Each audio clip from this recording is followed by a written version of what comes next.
Weekend Mondays mean one thing. We talk about the NFL from yesterday, and who better than Sean Salisbury, who joins us each and every Monday right here on If You Don't Like That. Sean, for the second week in a row, I'm coming right at you with the Texans and C.J. Stroud. Is there a better story in the NFL this year than C.J. Stroud?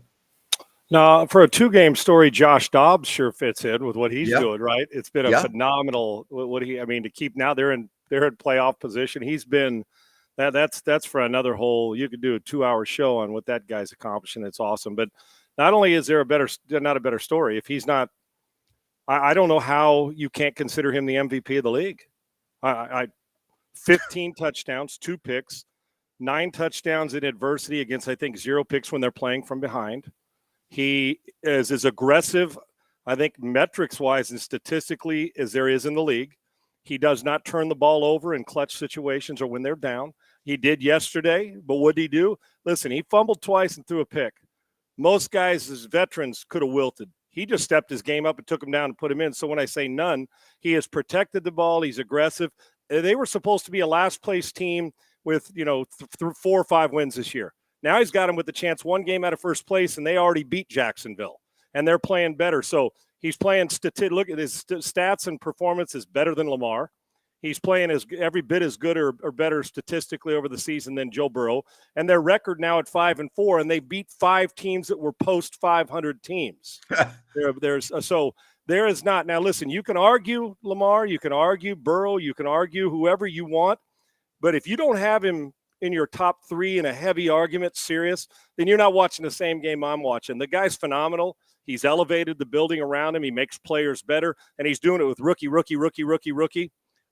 He's playing better football than any quarterback in the league right now. And considering he wasn't supposed to be able to do this with guys that we didn't know how good this team was, this is a phenomenal story. And he is, at least early indications halfway through the season, say we're looking at a superstar in the making. All right, so we're only talking about 9 games. So that's still a relatively small sample size, no doubt, for an NFL quarterback. Have we seen anybody play better in 9 games? I haven't. I Me asked either. you last week, and you mentioned Never. Dan Marino, and you get that. That's a hell of a long time ago. I haven't seen anyone. I've been racking my brain. I can't come up with anyone in their first year. When you look at when you look at what he's done more with it, Herbert had a loaded team his rookie year when he wasn't supposed to start. A lot of great players. They were supposed to be a playoff caliber team. Yep. You look around and remember, Grant, he's on his 4th string center. Which most guys will be staring unreal. at the pass rush. It really is. What he's doing. So is he a top 10 quarterback in the NFL? He right is. Now? Absolutely. Not even close. If we're going by just this year's performance. You might say he's a top 5 quarterback. This year's performance says he's in the top 3 in your MVP talk.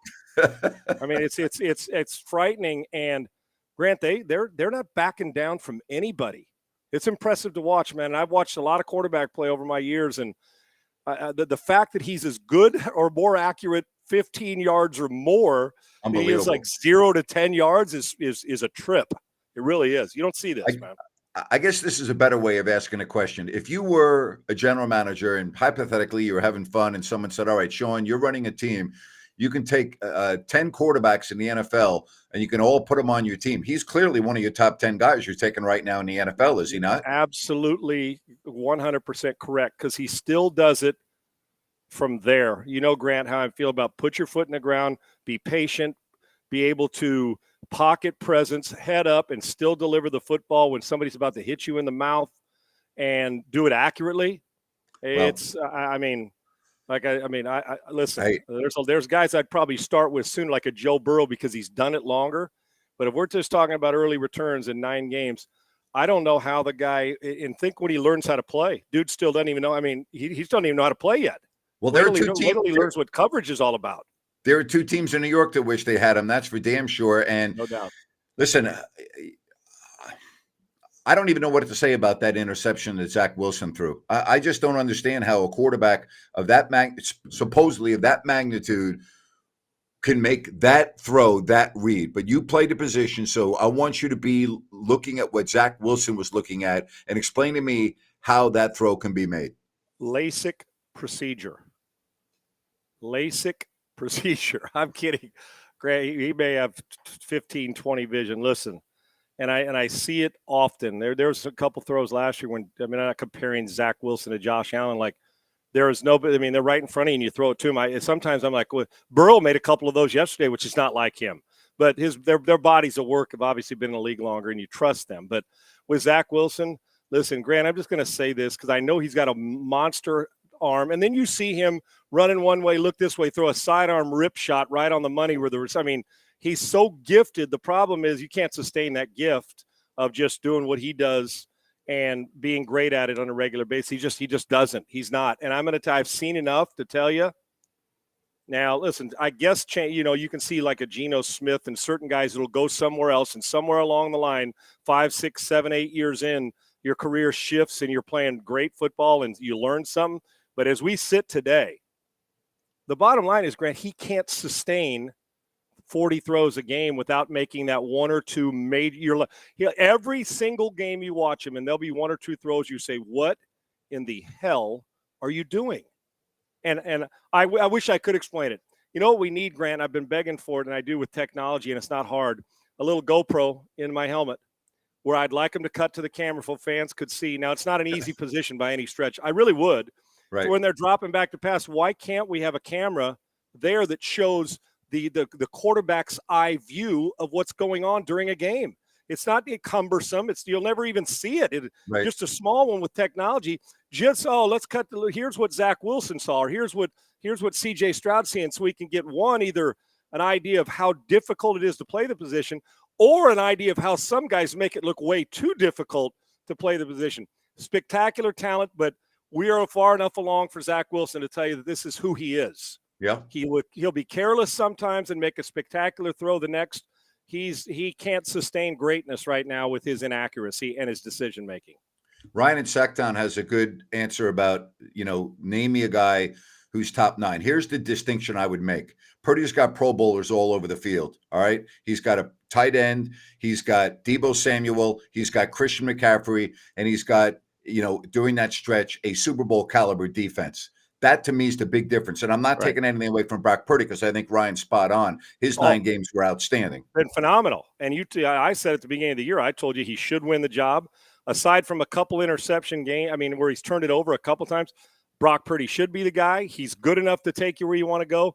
I think he's spectacular. And when people, why people criticize him extra? Because he was the last guy. I'm telling you, the stigma, because he was the last guy drafted, and we automatically think something's got to be wrong. Yet he keeps making good decisions. The guy is a hell of a player, and I see the argument. But Grant, you countered that, and it's exactly why it's different. You're dealing with 6 guys on that team, from Trent Williams to Christian McCaffrey, that I can put either first or second at their position as the best player in the league at their position. Fred Warner, Bosa, Trent Williams, McCaffrey, Deebo Samuel. I mean, the list goes on and on. I mean, they are loaded with those guys. So, and Stroud for them looks the part. Big physical guy who can rip it. And in truth, as good as Brock Purdy is, he doesn't have the physical ability to do what CJ Stroud does throwing it.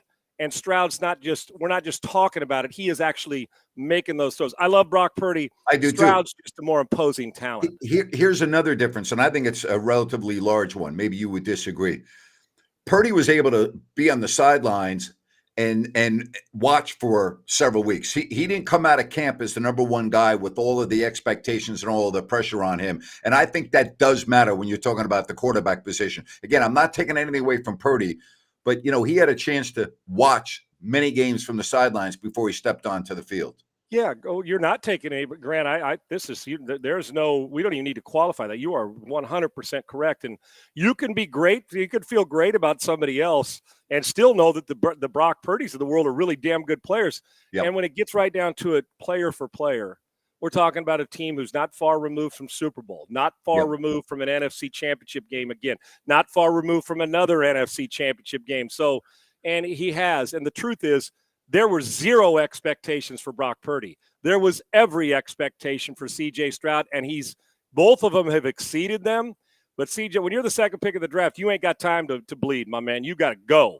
And if it isn't, 9 games in, we'd be crushing him if he was bad. People are already calling Bryce Young a bust, which is stupid and quite frankly irresponsible because he can play. But I can tell you this, 9 games in, there is nobody I've seen throw the ball with this aggressiveness, whether it's before a mistake or after it, and still deliver the ball accurately and on time. You didn't know who Noah Brown was, most people, until right. he's been here. You didn't know Tank Dell in college, great. Tank Dell's becoming a star in the league. This guy elevates everybody in the building, and to me, that's got to be in one of your top 2 or 3 traits. Hello to Serbia. They also say they're big NFL fans in addition to all the NBA that they follow. So, Baki, we appreciate you being on with us, and thank you very much for the love from over in Serbia. All right, the 49ers, anyone that thought, well, maybe no, listen, you get Trent Williams on the field, you get Deebo Samuel on the field, and now you add Chase Young, who can play next to or on the opposite Nick Bosa. Oh, boy, here we go. Yeah. If they stay healthy, watch out for this team.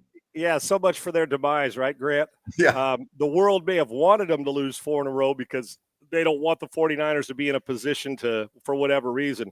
But I did a show yesterday. I'm thinking, man, can they really lose 4 in a row? No way after a bye week. And they went in there and curb stomped Jacksonville Yep. and made it look easy. But, right, when they're fully healthy like this, they instantly become – I know Philadelphia, but I'm not sure Detroit and them, they're in the conversation and team picture for teams that can play in February. Well, here's another team that with their defense is so freaking impressive, and that was a hell of a come-from-behind win by the Browns yesterday. Sure was. I think Deshaun Watson needed that because the questions on does he want to play, does he love playing, he was pronounced fit and decided not to go and didn't feel comfortable, then goes in there and plays. And really, Grant, I think he started 2 for 13 in the game and no Nick Chubb. So you're thinking, okay, with, Kareem Jack, how's he going to get this thing going? And he did. And Baltimore had that game dead to rights and allowed it to slip away from them, and a phenomenal performance. And I'm telling you, that defense is nasty and they got a good offensive line. If he'll just protect the football and get going quicker, even in Houston, he was always a slow starter in a game.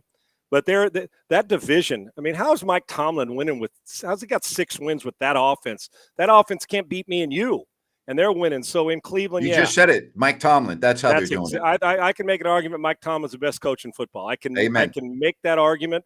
Yep. And a guy that everybody, I think, would want to play for, and they do. Talk about getting buy-in from your players for a head coach. They get it because they have no business being 6-3 with that offense. But back to Cleveland, what a brutal division that is. We know Baltimore and Cincinnati, even though they lost yesterday, are not going away. And Cleveland's kind of a wild card in this because if Watson plays Pro Bowl Watson with that defense, they're a dangerous football team big time. Well, I saw he's getting an MRI on his ankle, and I haven't heard the report on that. You think about that division, Cincinnati's in last place. Think about that, at 5-4. That's crazy. I mean, that's unbelievable, isn't it? I'm willing to bet you about anything, Grant, that come December 15th, they won't be in last place. But listen, we're already damn near November 15th, so you better start humping it. You can't afford to lose games, but they simply got beat by a team that was resilient and a quarterback that kind of beat them at their own game. That's usually reserved for Burrow to do that to other teams, and C.J. Stroud did it to them. All right, I know the Raiders have won a couple of games, but to me, they beat 2 horrible teams. And now we're going to find out a lot about what Antonio Pierce is doing because their next 2 games are at Miami and Kansas City. Yeah, well, and unless something crazy happens, they can still feed off Antonio Pierce's energy, which I friggin' love. I constantly say buy in, and those guys are buying in. But you also got to know who your next 2 opponents are, and Kansas City will be ready, as will Miami. As a Raider fan, I'm treading lightly with my energy about this team because I've seen the movie, but I do like what Antonio Pierce and the accountability matters to me, and I think players are more accountable, and you can tell they're not walking on eggshells playing. But, Grant, if they come out of this with a split, you should do somersaults and crawl 10 miles over broken glass back to Vegas. Yep. I personally, I don't see it. I don't think the Raiders are that good. I mean, I'm watching them play. I don't believe the Raiders are going to the playoffs. Yeah, I'm with you, Grant. I don't think they're a playoff team. I just don't. All right, so here we have a Buffalo team. I don't know who the real Buffalo Bills are. We're going to find out a little bit more tonight against Denver. But when I watch the Bills, who the hell knows what you're going to get with this team? Yeah, Grant, you know what's interesting? I think they're one of the biggest, make you kind of close one eye and look up what the hell, that bubble in a cartoon that sits over who are these guys, right? What are they thinking? So supremely talented, but underachieve at times. And then they'll come back one week, throw 45 on you, and you're like, that's a Super Bowl team. And that's exactly why, Grant, that's who they are. That's who they're. So if we don't know who they are, it's like when you say you got 2 quarterbacks or 3 quarterbacks, you ain't got one. It's the same here. Well, if I can't tell you if you're I know talented, but you're a great team or you're not a great team, if I can't tell you which one it is, you sit somewhere in the middle. And somewhere in the middle means you're probably a 10-win team battling because of the division, but battling for a wild card if you don't win the division and getting yourself in, and then hoping you hit a hot streak and do something to get it going. This team, to me, is flummoxed, a good word for them. They baffle me at times because they're so gifted, but again, they turn the ball over at inopportune times, and sometimes the stupid mistakes exceed the incredible talent. The last 2 or 3 years they've been a in vogue pick to go to the Super Bowl. They got to do more for me to think that they're capable, but I don't see them sustaining 5, 6, 7, 8 wins in a row with what I've seen so far. But they're a team that you catch them right, you don't want to play them because they're so talented.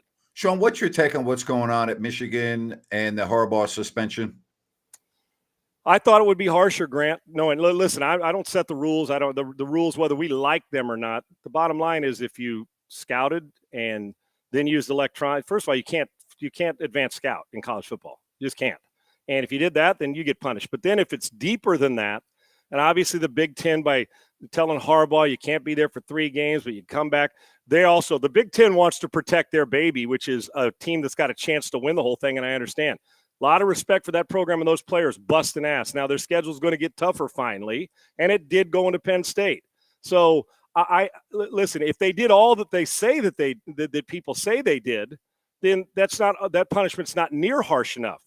But if they did a couple things, but anytime you get a competitive advantage, to me, you got to get slapped upside the back of the head for that, and they got to punish you now. Do I want to see Michigan in it at their best? Yes, but I can understand why people are saying, "What? That's all they got?" And if that's all they're going to get, the program's not going to suffer. They'll keep winning, and Jim Harbaugh won't go anywhere. I'm curious, Grant, through all this, if it would have gotten hit worse, would he have done? But Jim's got stubborn enough after all this to come on back and prove that he's still going to stay there and keep winning. And the loyalty of his team and that organization, that university to him, they have been loyal to him through when he's flirted with the NFL, everything. And I get it. You can tell he's beloved in the program. Listen, the 3 games they gave him, if that's all they found through the cheating part of it, that was what it was worth, then I'm going to trust their decision. But I also know college football wants Michigan in the hunt. Make no mistake about it. All right. We appreciate the super chat donation. You know, the Giants football team is completely broken beyond repair for this season. But here's the great thing about the NFL, and the Giants are living proof based on what they did last year. In the NFL, one season has nothing to do with the next season. We were already talking about the Houston Texans. So whereas they look like a colossal mess this year, you know, you can turn the corner in a hurry in this league, but the Giants are an absolute mess. I think, and I've been saying this for several weeks now, they're the worst team in the National Football League. Yeah, Grant, I'm sitting here trying to figure it out. And if he didn't think talented players and players matter, you know how people say, well, it's because of coach. It's about, listen, Brian Daboll last year, everything they did went right for them. Mm-hmm. Daniel Jones had a career year. This year, Daniel Jones been up and down and hurt. Their backup, I mean, God love Tommy DeVito, but he's not an NFL starting quarterback. We know that. Their talent, I think what happened is they overachieved last year, Grant. I agree. I do. I think they overachieved. And then we saw kind of the real Giants team when they went to Philly and played a really good team in single elimination, right, in the playoffs. So now here's the thing. Everybody crowned Brian Daboll a hero, I mean, the king last year, and rightfully so. But he wasn't going to the Hall of Fame last year, and let's slow down let's fire him right now. They got to get players, and it starts at quarterback. They've got to go find a guy that in this draft is like the Texans were with C.J. Stroud. But think about it, whether it's Stroud here, whether it's what Trevor Lawrence has done in Jacksonville, Mahomes in Kansas City, although they were always a competitive team. When you get a good quarterback and that he can build it, it'll start there. And until the Giants get 1 or 2 good players, starts with a great quarterback, they're going to flounder, and they should be better. But I agree with you. I don't know if they've traded draft picks away or what have you. No, they're good. They're loaded. Then they're going to be picking first or second next year in this draft, and they have to go get a Caleb Williams or Drake May or Michael Penix, whoever they love. Have yourself a fabulous week, buddy. Thank you. You too. And I appreciate all you guys are doing on PSF too. You're crushing it. And the feedback we've got about your guys' shows, off the charts. So thank you. Thank you, buddy. Brother. Thank you. All right. Appreciate it. No, you. Rhino, thank you. Okay. Yep. Take care. We'll do. All right. Good stuff right there from Sean Salisbury. And speaking of PSF, well, we'll get to that in just a moment. I want to tell you that we're brought to you by New Works Plumbing of Sacramento.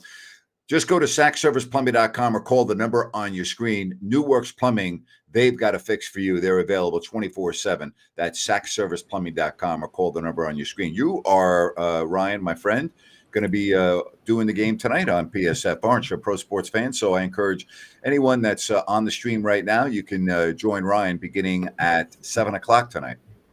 Yeah, getting my pipes ready since I'm going to be solo, but hop on there. We'll have a fun show and then have our normal shows on if you don't like that at halftime and postgame. Yeah, absolutely. Jerry Reynolds will be joining us. De'Aaron Fox might play tonight. He's been upgraded to questionable. Knowing De'Aaron and the fact that he's been upgraded would tell me he's probably going to play. That's just my gut feeling.